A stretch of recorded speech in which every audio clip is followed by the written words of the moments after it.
Following is an exclusive production of Minutemen Command.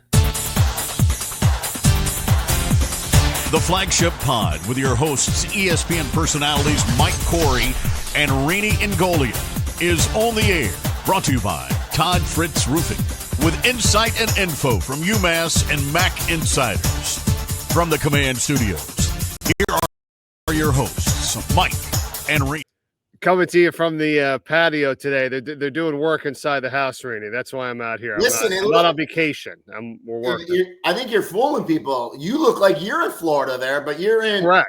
I won't disclose your location. You're like in the witness protection program. You don't like people to know where you are.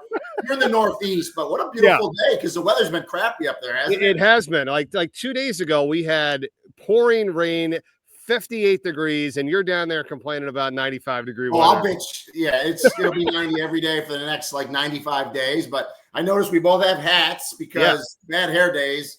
Correct. I'm getting my haircut tomorrow. I've said this before. A lot of people don't know this. I'll say it real quick so we don't keep our guests waiting too long.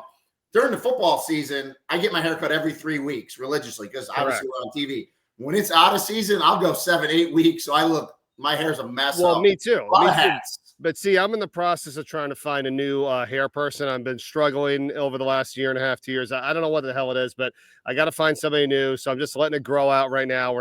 You got a great mop, man. So you got to make sure, I know. You're in a new residence, so you got to find some new things now. Exactly. I'm gonna find a new spot. Hey, and real quick, so just so you know, the fans, we're not gonna talk about coffee for 5 minutes here because we got a guest. But look where I went the other day. Tim Hortons. I mean, that's Tim Hortons. No Dunkin' for you. There it is. See, the Maple Leaf, Toronto, right, or whatever. But I'm cheering for Edmonton. So we have Tim Hortons. I'm from Rochester, New York, obviously originally, and Tim Hortons is big in Rochester and Buffalo because obviously it's a Canadian company. They have excellent coffee and donuts as well. As a cop, I can judge donuts. So so I'm not all DD, but I'll do Tim Hortons, and then McDonald's is a backup for us. We went there one time, and then Panera Bread. So I'm adding to the list. All right, let's not do. We're going to get to our guests because we got an awesome one. One of our friends, UMass graduate, former Yahoo Sports, now with us at ESPN, writing with ESPN. Dan Wetzel is with us. Dan, what's going on, man? Welcome aboard. Well, I don't have a pool. I do live near a Tim Hortons, though. So I'm climbing into the Mike Corey neighborhood slowly. We're working on it. We'll get you there. Mike, you just kind of took my thunder because I was gonna. For those that don't know, and people watching this pod probably do, you said it. Dan's a 94 grad at UMass. He's a New York Times best-selling author. He's one of the top national sports writers in the nation. He really is. I'm not saying that because he's a friend of ours and a UMass alum.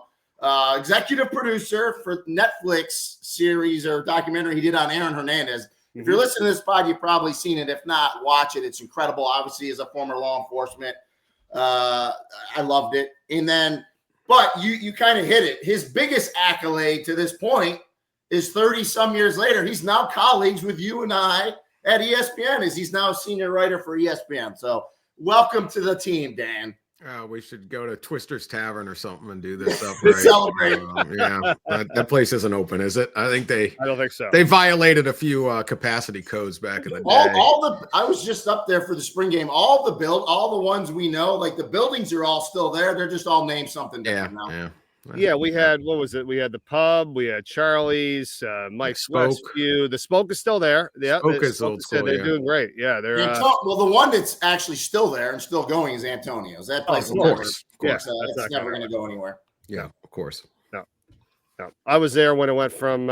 You were before me, but what was it with you? It was $1 for cheese, and then they raised it to $1.25. There was complete uproar. I mean, it was like, oh my God, we got quarters now. What the heck? Yeah, that would throw off the exchange, especially late at night. Yeah, you save $1. Don't drink your last buck. So you can get a slice. Yeah, please.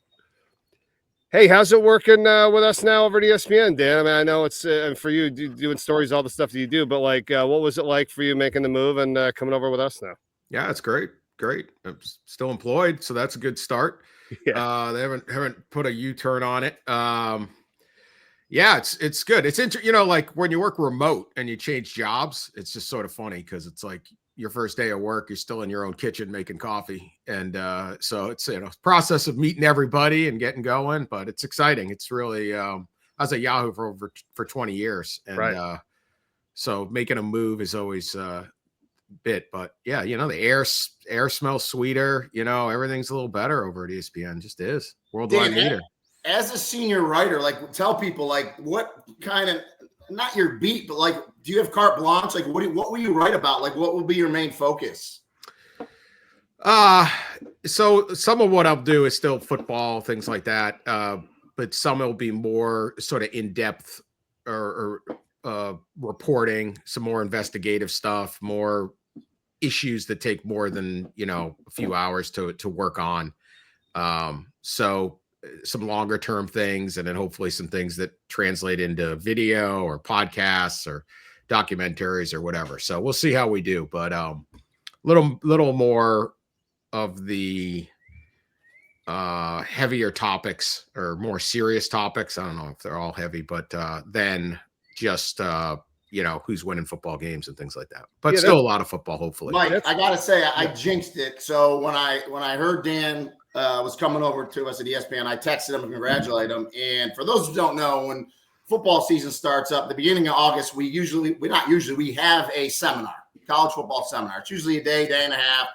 We used to travel, but it's been in Bristol lately. So I texted Dan. I said, man, it'd be great. I'm sure you'll be at the seminar. Everyone's there, writers, everyone.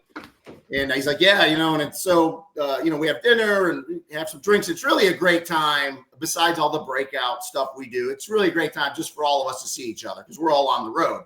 And sure enough, I think it was like a week later, they announced, we're doing it virtual this year. So I put the kibosh on that. Oh, are they? Okay. Yeah. Well, I was going to ask about that. Yeah. Yeah, it's virtual. Yeah, we got the email. So. Oh, well. Probably your bar tab wore down you broke them. That's probably what it was. Yeah. I mean, I was just thinking because what you were just saying, Dan, it's like people probably don't understand the amount of like research and time and work that goes into like when we see your story online. Like, oh, here it is. Tell us a little bit about, like, it's kind of like us. Like, they think, like, oh, you just show up at 3 hours to broadcast the game. It's all, now we're kind of working on this all week. And, for you, how long does some of this stuff take? Like, the amount of people you got to talk to, research, interviews, all that stuff. It's not easy. Yeah, no, a complicated. If you take like Hernandez, right? Like, there were 2 trials. There was, I was on that story from the first day that he was identified as a potential suspect. Like, this was a story that was not believable. And it probably was, 7 or 8 years until finally the documentary comes out. So there was daily reporting. There's bigger projects that you're looking into, at that point, going to Bristol where he grew up. He grew up right near ESPN, ironically, doing those types of stories, the process of putting together, this whole document. Everything's slow and long. There's so many details and you got to get it right, especially when you're dealing with, I do a lot of crime reporting in sports. And so it becomes a lot more, like if you say this guy got the tackle and it was another guy, no real big deal. You get something wrong in a murder trial, not good. So there's just it's a lot. It can be complicated. It's stuff people don't want you to know, developing sources, all that. So some of those stories could take, you can work on them for years. And it's not just one story, I guess, too. It can just be something that progresses along into different mediums. It's a wild time in media, but it's also, there's so many different platforms to do stuff it's pretty fun. Well, hey, you brought something up about, new job, living at home. You live in Mac Central. Like, you're surrounded by Mac schools. So let's jump right into it. Give us your take for UMass second time around going to the Mac for football. But then this time, the entire sports programs are going there. I know some aren't, where Mac doesn't have, but for the majority, the athletic department is now a Mac athletic department. Give us your thoughts on that. Well, my sense on the UMass and the Mac this time is they're more serious about actually winning and not just, man, we need games on the schedule. And so I think the first time I was like, this doesn't I don't know how this is going to work. Like, this doesn't really seem like it would work. But now, if you're fully committed, I'm not 100% love giving up the A-10 and all those old rivalries. I won't sugarcoat it. But if you're going to do it, do it. And, when you think about, I think the athletic department under its leadership now, I think the things like the Mass Collective, it's ready to go in and it should be able to favorably compete in the MAC, particularly in basketball. But certainly in football, it's not going to be immediate. There's way more talent in the states of Ohio and Michigan and Illinois. I guess they're out, but they're still going to be able to recruit that than there are in Massachusetts. It's not going to be simple. Yeah. But these are not universities that UMass should sit back and say, we can't compete with them if we try. And that's what I think is a little better of a move. This is probably, I've never been 100% sold on trying to go big time college football, but this is at least the step that they're going to try to take is at least one that they could realistically take. And I don't think it's going to take that long for them to be competitive in the MAC or potentially even more, because they have, as a university, as the flagship university it's the only flagship university of a state in the MAC, and just the institutional might, the alums, the money, all of that. I'm not sure that in certain ways they are more advantaged than any other school in the league. You want to jump in, Mike, or no? No, go ahead. So, so I've made this point before, and I'm curious what you think, because you've been in the weeds with everything college football and CFP, and we'll get into a little bit of that. My take is now with college football, we've always had the haves and the have-nots, but I think it's getting more, right? So you have now, I guess it's the Power Four and the Group of Six, and my argument always is the Group of Six programs, and there's a few exceptions that I think can kind of compete, and that's like the Tulanes, the Memphises, the FedEx money, Boise State, their recognition, but for the most part. If a Power Four school wants to come poach a player from a Group of Six, they're going to do it. The Group of Six, I don't care where you are, you just don't have the money to compete. So if I'm UMass, and you talked about finally, and I agree with you, I think finally this year, with the money they gave Joe Harris-Simiak, the new head coach, and the assistant coaching pool, and the budget that's going into football and the entire athletic department for the MAC, you just have to defend kind of your territory. You need to be able to spend money with your MAC opponents, with UConn that's right down the street, and other Group of Six programs. And if you do that, Dan, we live in a world where you can turn it around in 1 year. And I've used this example a lot, and it's because I did 3 of their games last year. But the University of Buffalo hires Pete Lembo, who's a really good coach. They didn't do miraculous things in the portal. They went from 3-9 2 years ago, and they win 9 games last year, and they go to a bowl game. And I'm kind of yelling at the rooftops that I know it's hard for UMass fans to see that because we've been so dismal since the transition in FBS, but I really, in my heart of hearts, believe UMass can do a 180 this year. And with the portal and the way the system's set up, it can happen. Yeah, and the portal, obviously you're going to lose your great player, and not only for money. I mean, I think that I look at it as a success story for a player and their family. Like, if you're a kid that's coming out of high school and nobody in the ACC or the Big Ten wants you, and you're like, hey man, I'm good enough.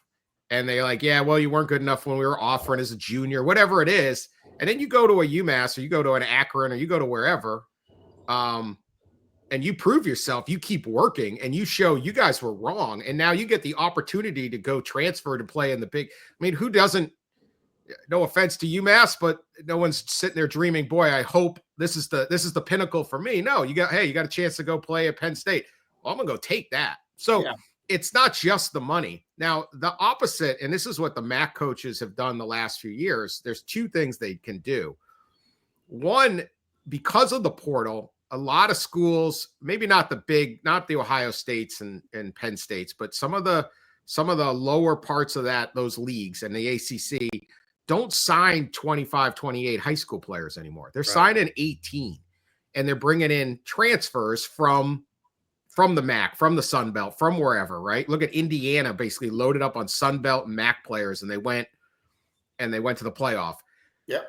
But because of that, there are more high school players that you would never have gotten involved with. I mean, you scale that out over 65 programs. Let's say there's 6 less high school kids a program are getting taken, was 300-400 kids that maybe you can grab one because they're not getting a shot. Hey, you could be the 25th recruit at Rutgers, right? And so they go to Rutgers because it's big. Well, you were unlikely to make it, right? You're the last guy. They're scrambling at the end because Ohio State poached their guy.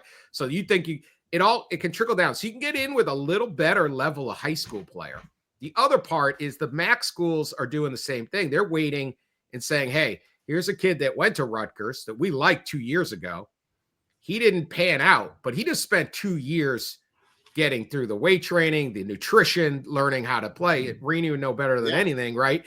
That transition of and now we're getting a 21-year-old kid. And he's saying, I want to play. Because the first thing you want to do is go as big as you possibly can, I would imagine. And then after that, you're like, I'm not playing. I want to play. At some point, I want to play. I don't want to just play 4 years on the bench here. I want to go. And so they're going to find. So it works both ways. There are advantages to it. And what it does for UMass, and this is where back in 2012, 2018, I sit there and they'd say, how can UMass get there? And I'm like, guys, it's going to take decades. It takes decades. And you need to string together somehow 4 straight above average recruiting classes at UMass to just get good enough to be decent. And that's really you are threading a needle if you can do that. The schools you talk about that in the power or the group of 5, 6, whatever it is. Group of 6 now for the time being. We'll check in an hour by the time this is out. Some league might have collapsed, but you're talking about major, Boise State took 30 years to get it, right? Right. It took a long Memphis. You said FedEx is behind it. It's a huge city school. So it just used to be so hard. I'd be like, I don't know how you pull this off. And in the days of like Rene, I mean, look, you weren't originally going to come to UMass. You got injured, but then you proved yourself. You probably would you have stayed your senior year? I probably would have transferred. There's no doubt about it. In the climate we have today, because my thing was I always wanted to play big time football. When I say I mean the biggest. I wanted to go to the Notre Dame. Notre Dame recruited you, right? Is that right? So I probably looking back and hindsight's 2020, but it was just a different world back then for sure. Yeah, and Dan, it's great the points you make, and you're absolutely right. It's hey, how about what it used to be? You bring in the freshmen and you redshirted some of them, but that's not happening anymore. It's boy, that would be kind of cool to build your program again. It's I'm just hearing you guys talk about this, and I'm thinking it just stinks because I get it. It's good for the players and their families and the money. I understand, and they deserve it, some of it, but it's come on, this is exactly what we didn't want college athletics to be and we made it almost worse than the NBA or professional leagues. It's you don't even move teams every year in the NBA, you know what I mean? It's or NFL or whatever it is. So it's do you think anything is going to ultimately change in a few years of where they kind of dial it back and maybe create a rule of you can't just go every single year or you get one time or, I don't know. I feel like the NCAA has lost all control over anything. I mean, we're in the courts now. It's just ridiculous. Yeah, well, it's the courts that came up with the transfer portal, and that that was the issue. And it's funny because I'll answer your point, but it does work two ways, right? So yeah, Rene, I think you were I covered Rene in college as an unbelievable player, and it was oh my God, we got this guy who doesn't belong here. Quite honestly, you were too good. You were absolutely you're watching you play and this is a big time college football player and he's at UMass and you probably would have left. Let's say you go to Pitt and you play 1 year at Pitt. Nobody at Pitt's going to remember you. Yeah. You stay, right? And you are still have all the connections to UMass, all the different opportunities that open. So you lose something when you take off too. Because you're a cog in the wheel. And that's the thing I think that's sad, Dan, is you're a UMass alum. We all are, right? I go back to the spring game and I see generations of players and you're bonding and it's really a good time.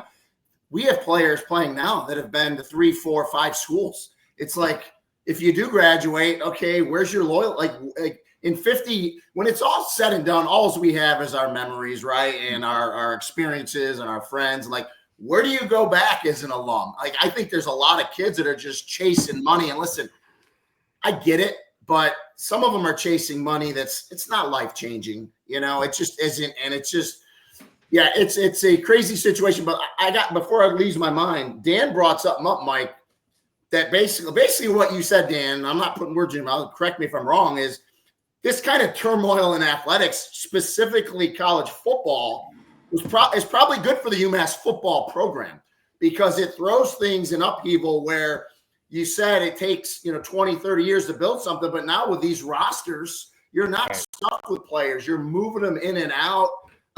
There's a money game involved now. So I think UMass, as far as where they are right now, football-wise, are in a good place. And the other thing I'll say is, as well as talking to a lot of coaches, a group of 5, group of 6 coaches, they've all had their come-to-Jesus moment with not getting offended now when kids leave, because they understand the system. They're recruiting that way. They're actually recruiting. If you have a big-time player, hey, come to us. We'll develop you. And if someone wants to come get you a big-time program, we'll help facilitate that. I think that's the way a lot of these coaches are doing it. And I will say this, Dan, and you probably know this because you're in that footprint. Great quarterback for Toledo a couple of years, DeQuan Finn. Yep. I covered him a ton. He was a standout, one of the best players in the MAC. Leaves, goes to Baylor, right? Get it, right? Phenomenal player, goes to Baylor. Doesn't work out to Baylor. Where's he this year? He came back to the MAC. Unfortunately for Toledo fans, he didn't go back to Toledo. He's at Miami, Ohio. But to your point, you go out, you branch out, you see what's out there, but then you come home, and the MAC is a very good brand of football. Very good. Yeah, DeQuan was he should have gone to Michigan State. They didn't pull the trigger on him, and they missed on him. But yeah, Toledo's been the best at doing this. I think consistently, if there's one athletic department that UMass fans and the program should look into and how they're doing it, it's Toledo. Akron's really good in basketball, and they've got a great NIL package there, and they matter to that city, which is a nice little advantage. It's kind of a Springfield type city, and it's the thing to do in Akron. So they kind of have that. But then the next LeBron comes along, maybe they get but whatever. It's Toledo does an extraordinary job at that. It's just totally different, but at least it's not, hey, I gotta string together 5, 6, 7 great recruiting classes. Like that's really, really hard. Yeah. And if, as you said, it's the development, right? It's can you get that reputation, right? If Joe Harris-Simiak can be that guy and convince kids, hey, come here, 2 years, you're gone. We want you gone. Remember when there was a time, I did a book with Alonzo Mourning, and he said they were too scared to ever say to John Thompson, I want to go pro early, right? Like they'd have to play 4 years. And the idea after junior year to go in, we're talking about Dikembe Mutombo, Alonzo Mourning, Patrick Ewing. These guys were scared to go in after 3 years of college and go, Coach, I think I'm ready for the NBA. Of course you were ready for the NBA, but Thompson would be like, no, right? And they'd stay because they were too. And then Calipari came along and goes, I'll take one and dones. That's right. He embraced it. Derrick Rose, I'm not holding you back. Are you kidding me? You shouldn't even have to go to college at all. But this is the stupid rule. Get out of here. And boom, he started winning, right? Now it's a little different. He doesn't win as much because and then Coach K started embracing it, all of that. So if you come and say to a kid, because you have to be honest with the kid, yes, look, maybe you love it here. Maybe you get into our business program, and maybe you want to stay, and maybe you want to do 4 years. That would be ideal. But I'm going to put you in positions to showcase what you can do, and then I'm going to help you get out of here. And I think that's because that's what the kids are thinking. That's what their parents are thinking. No, and you're that's just right. reality. You can't sit there and pretend that guys are dreaming and going to bed and they're into their, in their UMass covered walls and saying, oh, heck no, Notre Dame, I don't want to play for you. This is what, and then if you provide a positive experience for the kids coming back, and that's the big one, man. All of a sudden your team is 21 years old, 22 years old, grad transfers, all of that. That's how you got to build this thing. Toledo has a great advantage of geography in the MAC. It's in Ohio. It's a good city for football. It's only an hour south of Detroit. There's a ton of kids that'll go down there. So they've got some geography. UMass doesn't have that geography of talent. There just isn't as much talent around. However, as this Eastern outpost, they kind of offer something no one else in the East does, which is mid-major football. UConn is there, but they don't have a league. And then BC is trying to play in the ACC. I mean, that hasn't worked at all. Rutgers is trying to win in the Big Ten. That hasn't worked. So they're going to fill a vacuum of that level player. And here's the other thing, Dan. I say this all the time. UMass has national brand. So, I mean, there might be a kid in Southern California. If you say UMass to him, he knows. And yeah, maybe that brand was built from Caliparian basketball, right, in the 90s, but there's a national brand. If you say Toledo to that kid, he might not know where Toledo is on a map. That's just a fact. So I think UMass being the flagship university in the Commonwealth, I think they have that. So, and to your point, Dan, Ryan Bamford hasn't told me this, but just kind of looking my 30,000-foot view, Toledo is the athletic department that I think they are looking at to match, to kind of see how they're doing things money-wise and the whole 9 yards. And so that's a good point by you. So, yeah, I just think it's a good time for them. I mean, you mentioned it. You can't – first of all, I don't know how UConn – it's hard unless you're Notre Dame to stay independent. I mean, you got to get into a conference. And I've said this before. I would love to see somehow UConn get into the MAC for football only if the MAC would allow it. I think that would be tremendous for the league. So – we'll see what happens. There's so many moving parts. Let's talk about, you mentioned it. There's a lot going on in the national landscape. The talk lately has been CFP going to 16. Dan, they're going to 16. There's no doubt about it. They've changed the seedings. All the talk's been on the 5 plus 11, the AQs, the whole 9 yards. Where do you sit on all that? Yeah, I like 12. But no, they're not listening to me. I thought 12 was a decent bit where you still had to have a really good season to make it. Yeah.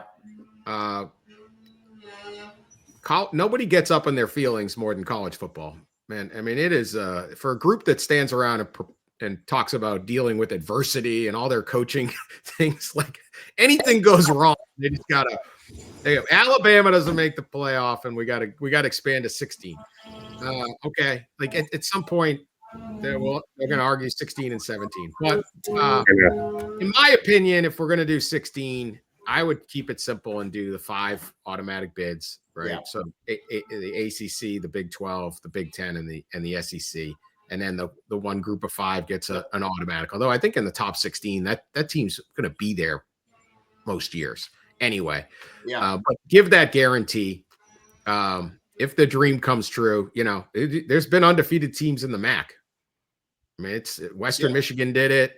Ball State did it. Like you can have some seasons. You never know. And then and then just go with the at-larges. I don't like the 4 automatic bids for this league and 4 for this play-in games for that. That playoff with play-in games quickly becomes like 28 teams large. It just changes the scope of the sport. But I wish we just stayed at 12. Dan, is it just the money and why and the teams, just like you said, like, oh, Alabama's not in, I felt for the longest time why they only had the 4s because they wanted those 4 best teams, for the money and the ratings and all that stuff. Everybody's like, oh, more teams deserve it. No offense. They don't want the TCU, or I'm just randomly making a school that's not major brand. Like, they don't want that because of the ratings, right? Because I was like saying to myself, hey, you know what? Be kind of nice if all the other leagues, just the other 4 conferences or whatever, they got their conference champion in too. Just give them the 16, the 15, the 13, the 14 seed, whatever, and they go and they play a tough team just like the NCAA tournament. It's like, why is that? Probably because of the ratings or the money, right? It's like, boy, that would be kind of cool to be like, no matter what school you went to, you had a legitimate chance to go to the playoff. Like you really did. Is there a reason why you can't have the MAC champion or the Sun Belt champion go to the playoff? Yeah, they might get destroyed by the 5 seed or whoever it is, but like, is that not a good idea or is that just stupid? Is it the money? I liked it, but Reason. nobody's caring. There's nobody in making decisions that's saying, "Hey, we got to prop up MAC football, Sun Belt No, football." I get it. But I agree. I thought everybody out. Why do we have to make it like, oh, it's got to be the big 4, the 5, whatever, and we're gonna break off someday and screw everybody else? Like, no, why do you want to screw everybody else? Like, it should all be together. That's why NCAA college basketball is awesome. 360 something teams. Everybody's got a chance. You're all on the same playing field. You know what I mean? It just and pisses me playing off. a weaker team was a good reward, Right? For finishing number 1. Yeah, then you can move on. You know, it's like Oregon had to play Ohio State in their right. first year. Yeah. Want to make it better? Go 5. I liked it. I always propose that with each league. Now, I could say maybe you cap it. There are years when you're going to have an 8-4 team from the Sun Belt. I mean, it's just not. But that's not it. It's not even. The funny thing is, it's not even money. There isn't a huge appetite for more playoff games right now. First of all, let me give you the number one thing they should do: chill out and let this thing cook for a couple years, and then see what. Like, why we had 1 year. Like, I don't know. Maybe next year it runs perfectly. Maybe next year there's something we didn't see go wrong this year. I have no idea. We're just changing because we're changing as fast as we possibly can. That is, I don't know ever that's a good idea. This is college football. Go ahead. I think I do agree with them changing the seating because you just mentioned yes. I mean, Oregon gets screwed as the number 1 seed. You get no break. You got to play Ohio State. Like that was, and I think that was really the impetus that said, hey, we need to reseed the teams. I think they got that right. This was all screwed up. I mean, Oregon beat Penn State, and Penn State got the better path to the right. Yeah, Penn State got a great bracket. Yeah. We know what they were doing. It was like the NFL where they wanted to make, the conference champion get a bid. But like you said, all of a sudden your conference champion in the West or whatever is 9-7 or 10-7. Like, why did they get a bye? Or some shit. That's ridiculous. This should be better. We have last year, I think it would have been Boise State at Indiana as the 8-9. And that's a game both of those teams could have won. Right. Instead, Indiana plays Notre Dame, ends up being the national runner-up at Notre Dame. They're not really all that good in that game. Penn State, Boise State played a really nice game, I thought, against Penn State. But they couldn't handle Penn State. Fine. But you put those two together, now you have a good game. Yeah. And because everybody got cheated. Tennessee should have hosted a game. Instead, they have to go to Ohio State, which could have been good if they had collapsed after Michigan. Instead, they got fired up Ohio State and they got waxed. Like, you can't this is why I like the 5 and the 11. Keep it simple. Yeah. Just play the games and see where it goes. This is football. And this isn't like they act like we're dealing with like tech companies where you have to make a big pivot really quick. Like, how's this? This is football. It ain't going anywhere. Correct. You got time. Everyone take a deep breath. Take 2 more years. But there isn't even that much money. It's ESPN, actually, I don't believe has to pay any more money. Not that I've, in my briefest tenure, I've seen all the contracts. But I don't believe they have to pay extra money for these games. There isn't like, it's $100 million more dollars. It's just the schools, they're going to feel the pressure to get in. This is why they want to expand the basketball tournament, right? Teams, oh my God, we're not in. And there's selfish things. ADs, coaches, they all get bonuses if they're in the playoff. So these guys, it's like, well, we're pushing for the good of the game. You're pushing for your $250,000 that you're going to get. Well, that's what I mean. It does come back to money. I hate to say it like, it's smaller money. It's personal money, not that too. Big money, right? No, you're right. Well, speaking of small money, me and Mike are selfish because more games means we get maybe an extra bowl game. So there you go. Small money in our pocket. Take it. Yeah. Right. Hey, I want to circle right back to UMass for a quick second here for a few more minutes. Dan, let's just, we've got a lot of comments, people watching this, saying this and that. We're not just here sitting around like cheerleading for UMass and, hey, everything's great. Like, look, we get it. But I think we understand what this move is about. You got to be all on board. You already know this. I don't like just keep referencing basketball, but it's the example we have of going to the Final Four and what Calipari did. It's like everybody was on board. The entire administration, the staff, the state, the professors, the fans. What do you think, in your opinion, needs to happen now as we all watch what's going on here as fans, as outsiders, as viewers, as listeners? to help UMass get to the point where we all want it to be, instead of just sitting back and bitching and saying the administration or they didn't do this shit, or what do we all have to do personally as fans, as people? What can we do, you think, to kind of help this out? I mean, it's probably money. I think UMass, throw your bumper sticker on or whatever, but it's go to games. I would say this too, especially in the, if you happen to live in the Midwest or you're out, go to a road game. The presence, when UMass needs to establish itself as like a thing. Yeah. Yes, people know what UMass is. Yes, the academics are better than probably everybody in that league. Miami, Ohio's got pretty good academics, but the opportunity, there's so many opportunities that UMass has a great story to sell, right? That's why we all went there.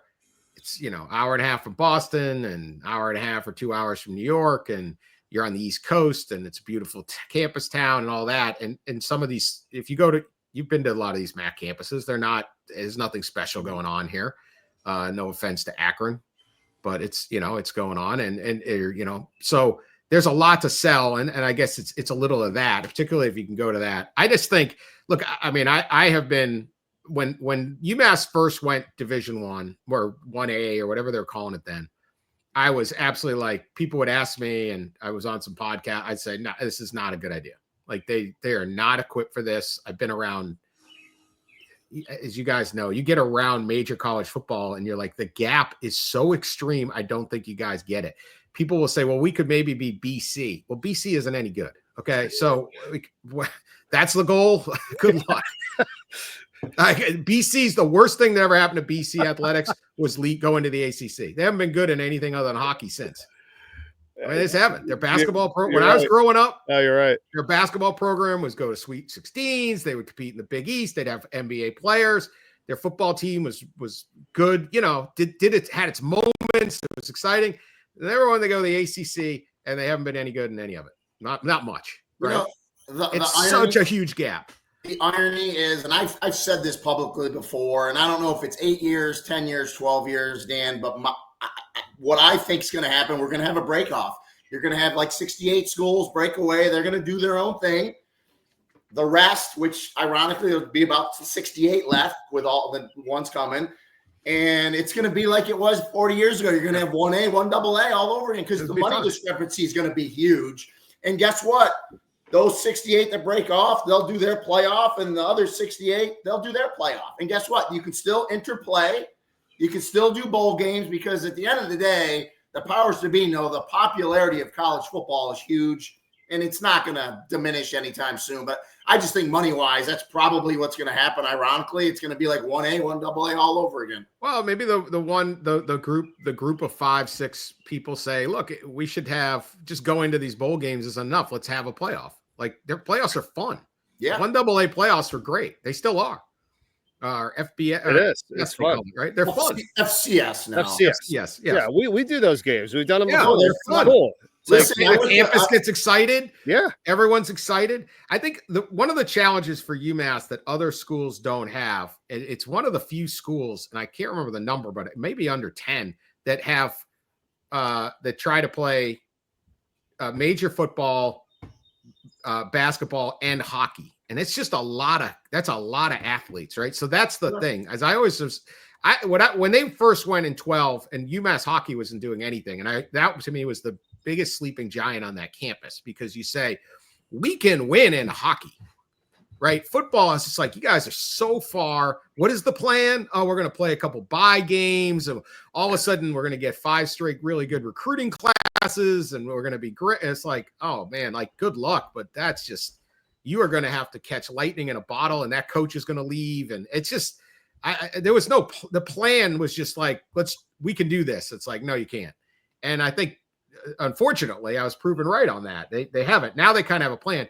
But I was always like, forget that, pour your money into hockey. And sure enough, they started getting hockey got going really well. And they win national championship, go to Frozen Fours. They're in the tournament. They're an exciting team. They've got, great NHL players coming through. So I think try to be what you can be.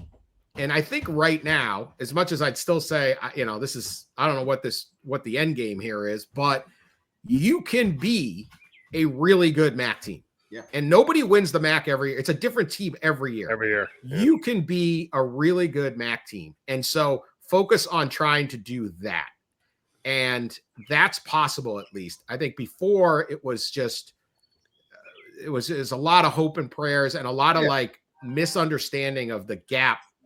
As big as the gap is between UMass and Boston College in terms of facilities and reputation and all of that, the gap between Boston College and Clemson is even higher.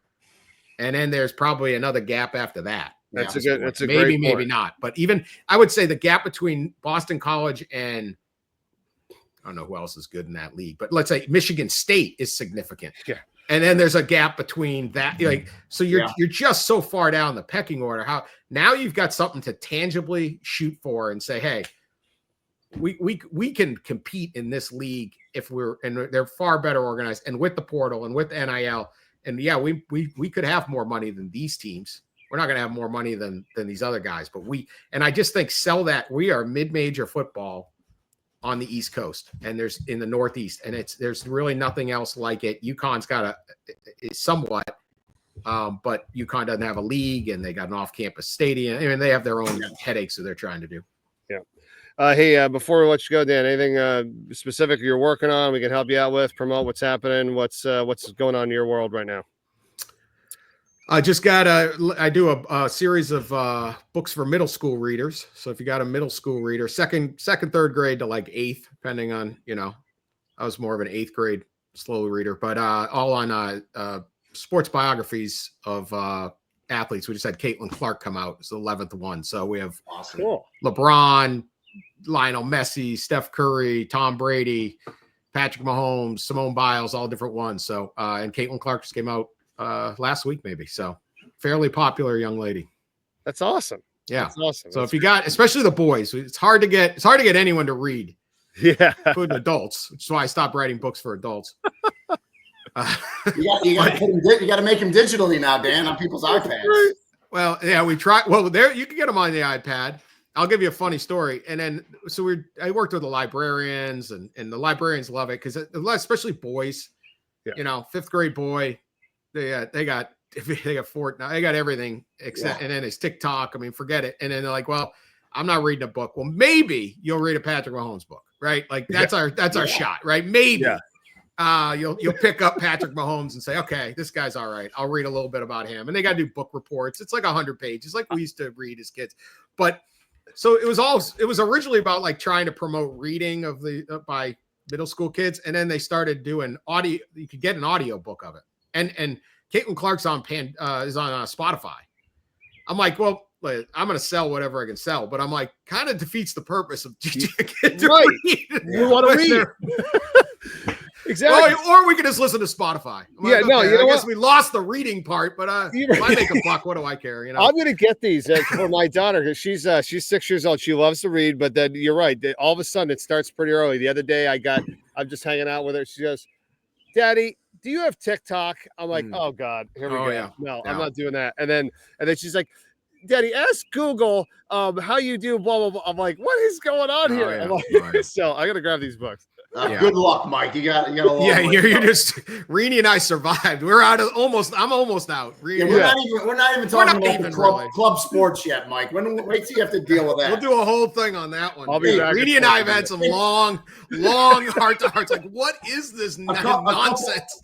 A couple things before we get you out of here. You know who was bitching about club sports and their kids was Danny Cannell. So I messaged Danny and I talked to him. I said, me and Dan Wetzel had this talk about 3 or 4 years ago. Good luck, Danny. It's pretty funny. I would use Rene as an example. I would be like, I got this, like, not to like, brag, but I got this friend of mine from college, played in the NFL. Like, he's like, this is the stupidest thing I've ever seen in my life. I'm like, okay, good. It's not just me. Like, is this how you develop a player? Like, no. I'm like, all right. Hey, Dan, before we get you out here, right over my shoulder right here where this pen is, that is a copy. And for the UMass nostalgic people that love this old maroon stuff, and white, the maroon and white from 1993. You did an article on me. You wrote that story. You were probably the editor of that. For those that don't know, the maroon and white was basically the weekly sports for the fan magazine. Right, fan magazine. Yeah, Brett Morris and Tamir Lipton started it, and they were students. And I worked on it. David Scott, who's at ESPN. Yeah, we know David. We talked to Dave. Yeah, we created it and got this thing going. We saw around the country, most of them have just sort of morphed into the On3 sites, the Rivals, whatever, right? Yeah. It was the Kentucky Blue and White. It was the Notre Dame Blue and Gold Illustrated or whatever they were called. And so they started their own thing, a little entrepreneurial. Yeah, that was fun. Yeah, and I wrote about it at the Collegian. Yeah, Rene could play, man. If you haven't, you were good, man. Good old days. And torched Delaware one day. I remember that. I was like, oh, Delaware's not having a good day. Well, our next thing is trying to get him into the College Football Hall of Fame. I know. That's what we got. You know what I said to him, and look, I mean, I've said this a bunch of people. If you add up all the stats, right, his stats, like of the 4,600 yards, I think, Dan, it's probably like top 100 or top 120 of every single running back in FBS and FCS history. I want to say, I mean, I got to get the FCS numbers because that's where you are. But I know FBS, if you look it up, I mean, what the hell is wrong with that? Listen, I appreciate it, guys. I will say this because the ballot for the 2026 College Football Hall of Fame just came out. So I always get some play when it comes out. And I didn't really know this. Someone asked me, and Mike, I didn't even give you the answer, but you're eligible for the ballot 10 years from when you last played. So I came on the ballot, I think, in 2015. But you get to stay on it for 50 years from when you last played. So if I'm still on it in 2045, oh well. But I have until 2045. So. We're going to go riot if you're not in there by 2045. Hopefully I'm still alive. We'll shake our canes at him. Well, here's the thing about – let's just go back to the old day, 1AA. Yeah. There were less teams that had made the jump. So, you look at there's a lot of really good Appalachian State is an excellent program, right? Yeah. They were 1AA.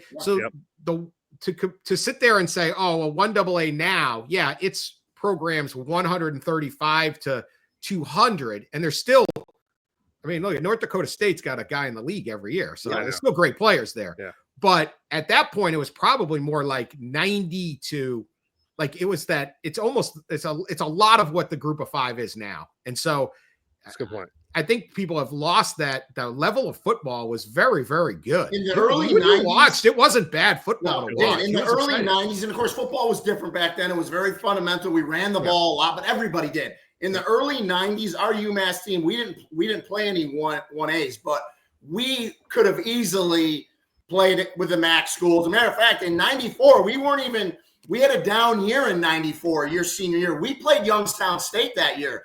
We only lost to them. It was like 17 to 11. We lost to them by 6. They won the national championship that year, Youngstown State. So to your point, we could compete. 1AA was a lot tighter back then, for sure. Yeah, Dan, I was doing Delaware radio back in the day, and we this is like 2003 when Delaware won the national championship. They beat Navy. I mean, they would beat Navy consistently. They play them, that was like a big deal, playing Navy.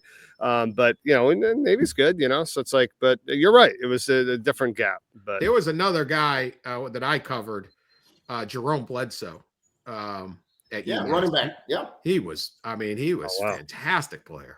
Hurt is Dan because he played like 87 to like 91 before I got there. Hurt his ankle bad, but that kind of slowed him down. But tremendous. Yeah, I think it was my freshman year, and it'd be first and sophomore years. I mean, we went to the games, and I was like, this kid's, Dan, he's good. Yeah. And so there were a lot of guys in that in that era, and even watching the other teams. So I think that's one of the problems, unfortunately, for you. Is people look and go, oh, well, FCS. It's like, no, FCS is a lot better than it's a numbers game. This is the one thing, like you say, they can't ever really say people say there's going to be a super league and there's just going to be 40 teams. Well, first off, they'd have to play each other. Teams would be going 1-11 and you don't get the number one draft pick. So the system really wouldn't work. Right. Yeah. And your fans would stop going to games, but at least now it's like, well, yeah, Tennessee stinks, but we get the number one draft, Tennessee Titans or something. But there's too many good players, right? They can't, all the players you can fill all the SEC and Big Ten rosters, and there's still a ton of good guys that are sitting around Texas going, well, I'm going to go to Baylor.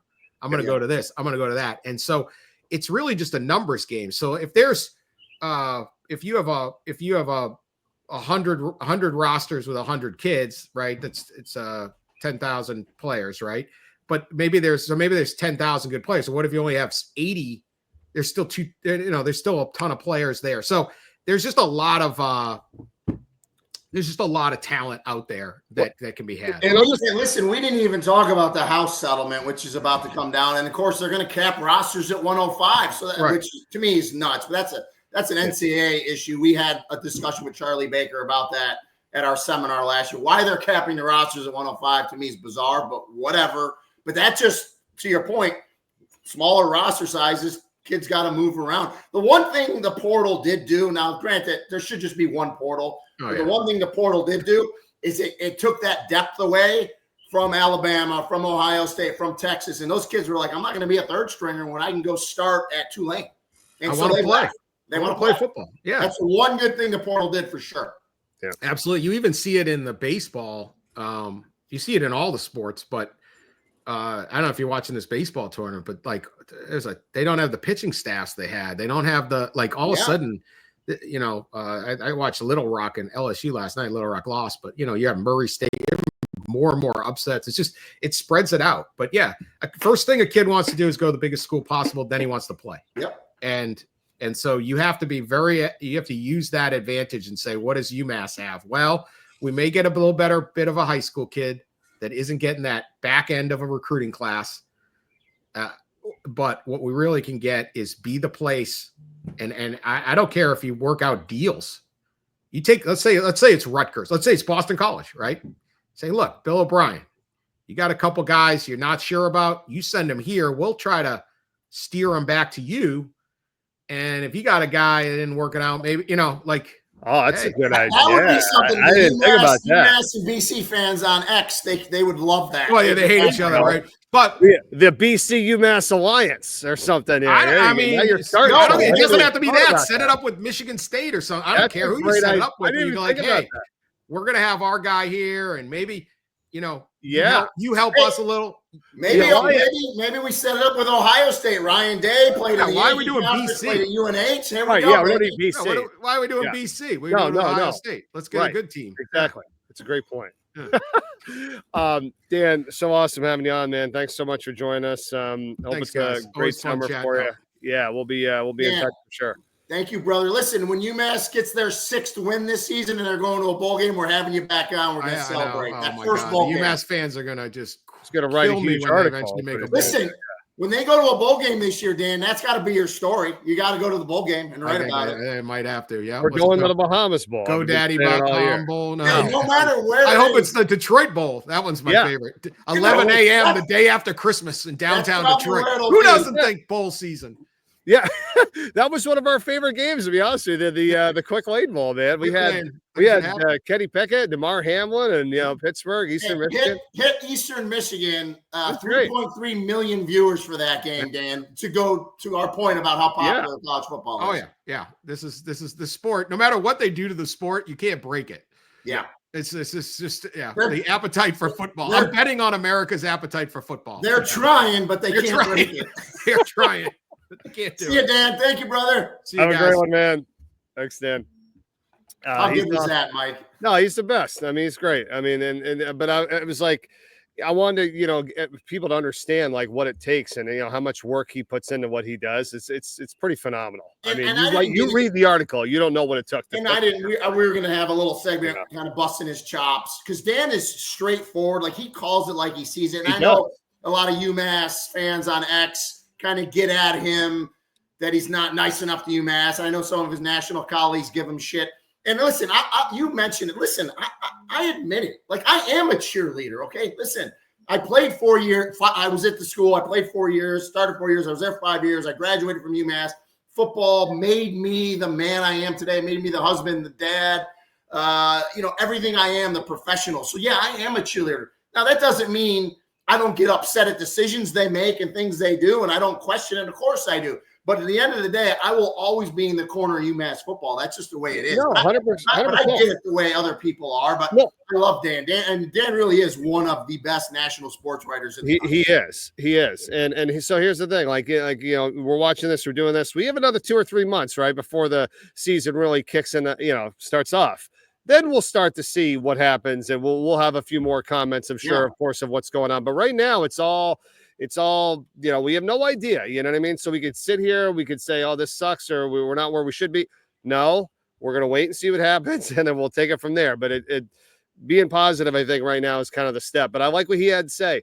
Go to some of the away games. Yeah. Wear some freaking UMass gear. Let's get it going. Like, that's the thing. And I'll just say this about the Hall of Fame thing with you. I mean, people don't understand, like, you got to go back in time to what it was. Like, you heard him talking about you as a player and where the teams were at that stage. UMass was a team that was, like, right outside the big guys per se. You were a great running back. You would have definitely played at a big-time college football team.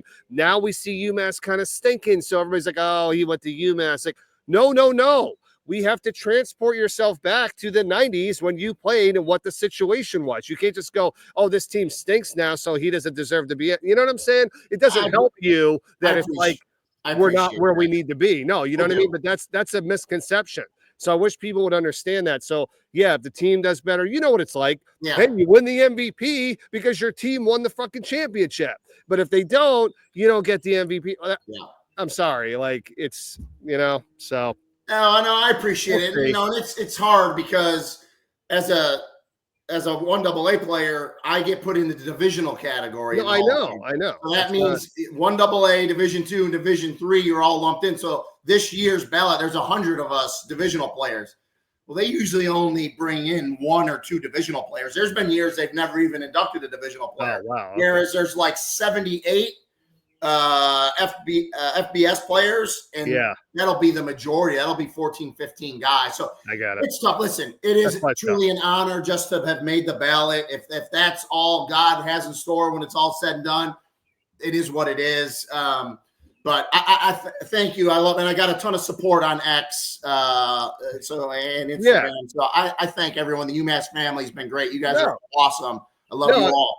No, I mean it, because it's like you just got to remember what it was like at the time. See, people don't remember that, right? We all do Monday morning quarterback, I think, just in life general. Like, oh, you should have did this. Like, yeah, after you know the result, buddy, but why don't you put yourself back in that position and tell me what you were feeling, thinking, or what it was at the time? Yeah. And that's why that was made, So I hope everybody does recognize that when they go through that. But you're right, it's a tough spot to only have a couple of spots there for all those great players and all those. I appreciate it. So, yeah. And before we get out of here for this week's show, a couple of news. I did speak to someone up at UMass. All the players are back. Okay. They're all training hard, so they'll be back training. Good. Not practicing, but they do the conditioning, lifting training, strength coach, and then they'll get a break to go home again. The 4th of July weekend, basically past that, and then they all come back. And I mean, we're almost there, baby. I mean, you said it's. I didn't look at the math today. It's probably 80-something days. Yeah, it's less than 3 months. And then there was some news, though. ESPN, not just ESPN, all the networks came out with the first 3 weeks of TV games. So for those of you that don't know, the UMass Temple game, I thought might go to ESPNU. I thought that might go national. It's going to be ESPN Plus. Okay. Week 2 home against Bryant is going to also be ESPN Plus. Then they go away to Iowa, which is going to be Big 12 network. So that's going to be national TV. And then that 4th week is Missouri. That's not out yet. I'm assuming that's probably going to be SEC Network. So that's going to be national TV. And then the Maction games came out without the networks. But that's obviously the first Maction game, November 4th, is at Akron. Then home November 12th against Northern Illinois. Then November 18th away at Ohio. And then the end of the season home November 25th against Bowling Green. Those 4 games, they're going to be national because they're not ESPN, they're CBS. So basically looking at the schedule, UMass is probably going to have 6, I would say, for sure, to 7 or 8 national televised games. That's awesome. Yeah, it's either the ESPNU or ESPN2 on those MAC games. Yeah. We know that we have. So, yeah, it's going to be good. We'll talk more about it for sure as we get closer. Hey, great show. Hopefully everyone enjoyed Dan. And we're going to bring, Mike Reese is another national writer that everyone knows that is a UMass grad that we're friends with. We're going to bring more guests on like that and just kind of let let us pick their brain and let you know as UMass fans what they're thinking. Absolutely. All right, good stuff. We will see you next week. Have a great one, my friend. See you, brother. See you guys.